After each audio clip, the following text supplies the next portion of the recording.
রে বাবা ইলিয়াস, কি করস? কেন কি হইছে? বাবা রে, আমি তো দুদিন হয়েছি আইছি, তোর মারে রাখিয়া আমি চলে যাবো। সইলা যাও, সমস্যা কি? বাবা রে, তোর যে কইছিলাম 10,000 টাকা ব্যবস্থা করে দিতি, এটা কি হইছে বাবা? আচ্ছা বাবা, আমি গ্রাম ছাইরা শহরে চাকরি করি, এনে ফ্ল্যাট বাসা নিয়ে থাকি, আমার সন্তান আছে, আমার বউ আছে, এন বাজার টাজার কইরা তারপর ফ্ল্যাট বাসা দিয়ে আমার হাতে কি টিয়া থাকে কও? আমি কি একের লাখ টিয়া কামাই, মাসে 30 থেকে 35,000 টাকা বেতন পাই, এটা দিয়ে তো মনে করো আমরাই চলতারি না। তারপরও তুমি করে যতটুকু পারি দেই, তারপর আবার 2 দিন পর পর তোমার 10,000 টাকা লাগে, হের 5,000 টাকা লাগে, হের 2,000 টাকা লাগে, আমি এত টাকা কই পামু? হ্যাঁ আব্বা, আপনি ওনার বেশি কথা শুনেন না, আপনি ওই ঘরে গিয়ে ঘুমান, কালকেরটা কালকে ব্যবস্থা হইব না, যান। আচ্ছা ঠিক আছে, তোমরা ঘুমা।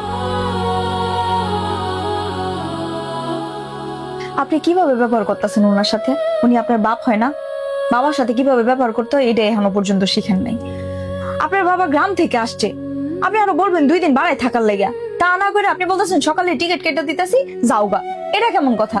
তার প্রয়োজন পড়ছে, সে আপনার কাছে 10,000 টাকা খুঁজছে, আপনি বলবেন যে ঠিক আছে আমি ব্যবস্থা করে দিব মনে, আপনি ডাইরেক্ট না করতেছেন। এই সমস্যা ওই সমস্যা এটা এটা কত কিছু বুঝাইতেছেন। আপনার বাপে কি আপনার কাছে বিপদে না পড়লেই চাইছে?